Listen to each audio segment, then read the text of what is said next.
So today we are here with Jeff Ramey, lead CDL instructor for Utilitrain. I'm going to ask a couple questions, get a little bit into your history, talk about your role here at Utilitrain. Okay. And let's jump right into it. Okay. So Jeff, good to have you on today's show. Thank you. You are our lead CDL instructor Yes. here at Utilitrain. What does that mean? That means I manage the day-to-day operations of the CDL program, keeping the instructors busy, scheduling tests, and anything that needs to be done for the CDL program. Okay. Your history in the commercial driver's license industry or commercial trucking industry, where did that come from? Well, I was a printer when I got out of high school, and the printing industry went south because of computers and copy machines, so I had to feed my family, so I went to school to become a truck driver. And I really liked it. I did it for 30 years, decided I wanted to get into teaching, so I went to work for a few different schools, and then eventually AUI Power, and then eventually Utilitrain. So what part of instructing or teaching do you enjoy most?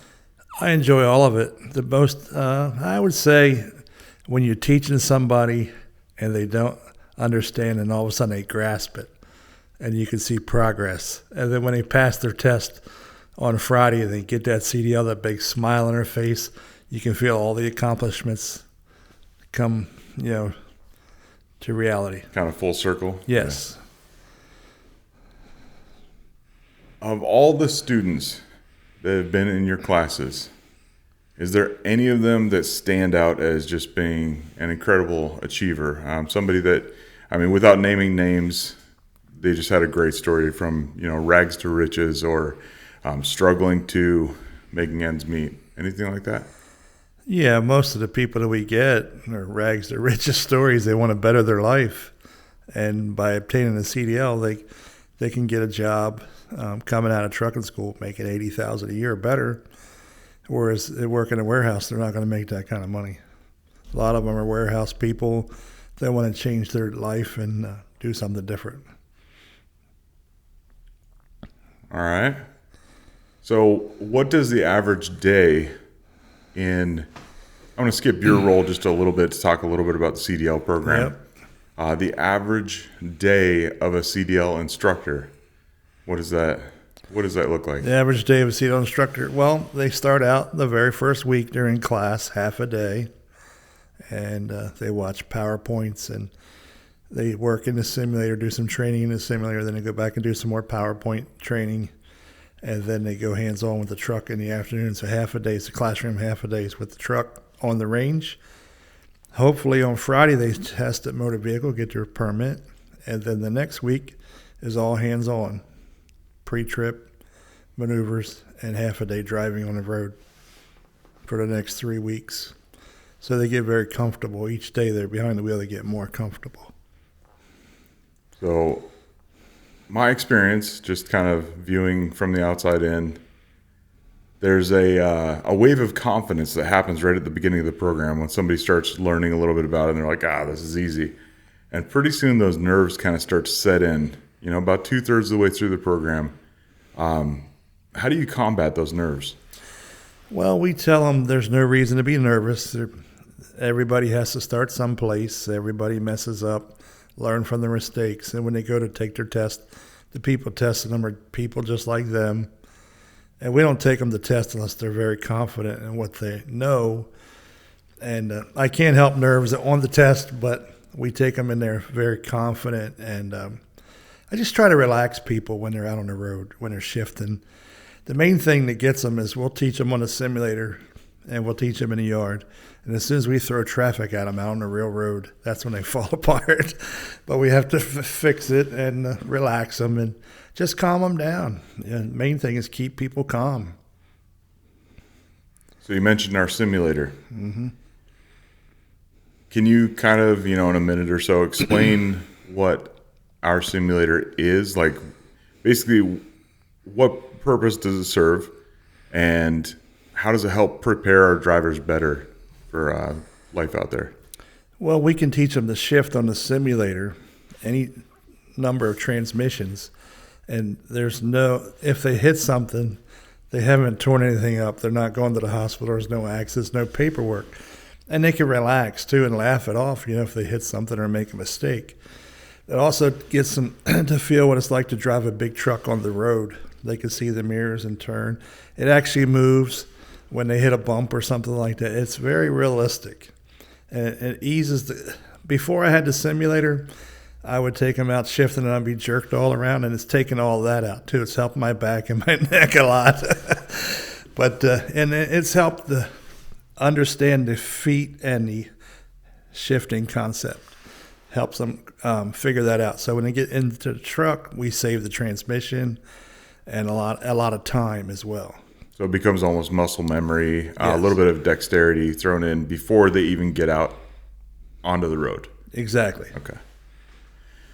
Trying to think of some other questions that could help us. Realistically, what I'm going to be doing is chopping this into little clips. I get it. I want a clip that actually will talk to us being able to bring the simulator to a school, bring it to a location, bring it to a company, to a job site even, to be able to get some training in. Right. As long as we have a generator there, somewhere to plug in the simulator, we should be good to go. Right. What do you think would be some good opportunities? So now that I told you that, I'm going to ask you a question that kind of you can provide the answer. What would be some good opportunities with the CDL simulator because it is mobile? Right. I think the CDL simulator would be a great tool at a job fair. We could set it up at a job fair and people could sit behind the wheel. We could pump them up and get them all excited about driving trucks and help them get signed up into the program. So this next generation, this Gen Z type audience, our target audience, our students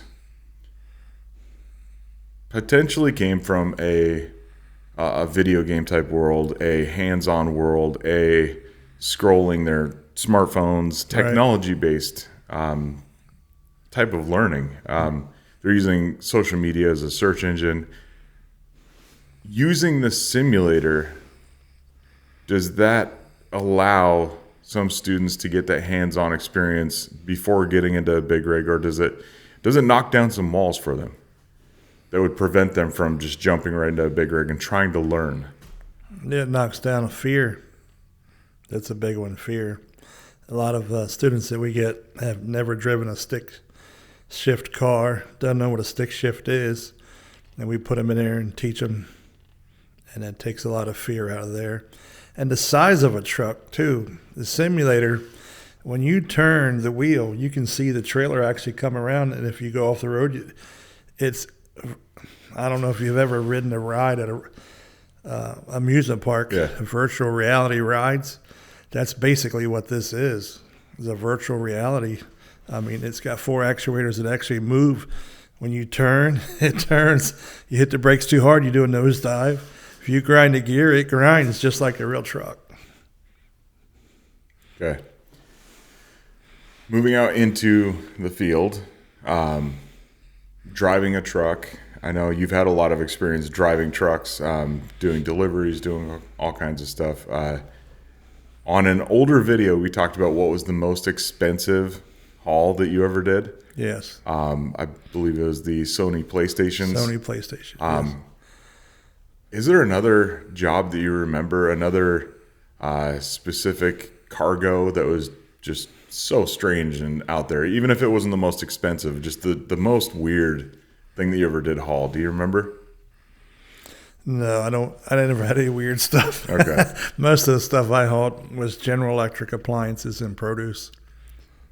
It's like the least exciting stuff getting hauled from place to place. But that's part of the transportation industry, is we all need it. I worked for General Electric for a lot of years, and it was a good company. Yeah. They treated me very good. Still is a good company. Yes. I've got a dehumidifier in my basement that's been running for 4 years now. General Electric. And I made a note of it because when that thing goes, I'm buying another one. It's a good brand. Don't want to mess with them either.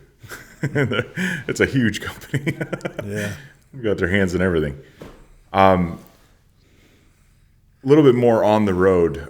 Do we have any student stories, graduated students, or what are the chances of them getting a job or getting employment after this? We can't guarantee employment, but we bring recruiters here.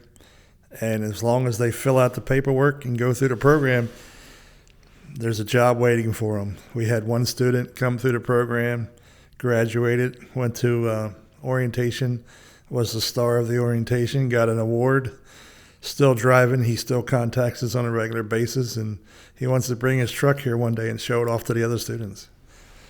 I mean, we have companies knocking our door down to hire people right out of our school. In fact, I got an email the other day from a local company wanting to hire out of the school here.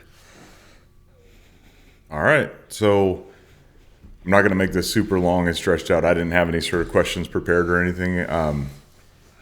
If this is just like a little bonus section on the end of this, if you could call out somebody to be on this podcast locally, don't call out The Rock or something, but if you could call out somebody that you'd want to be on this podcast, who would it be?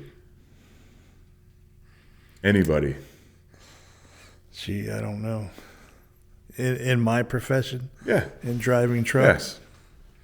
Yes. I don't know, local CEOs and local companies. Some of the recruiters that we have coming into the school would be a great thing. The biggest recruiter we have coming in here is TMC. It's a flatbed company out of Des Moines, Iowa. And we've got them coming here? They come here every month. So what you want to say is, I'm looking at the camera now because I'm going to talk out to the audience, to someone at TMC. I can give you the names. Okay. So we'd like to get somebody from TMC here to do a little recording, talk a little bit about the trucking industry, about the opportunities our students may have entering the industry. And that's pretty much it. Thank you. Thank you.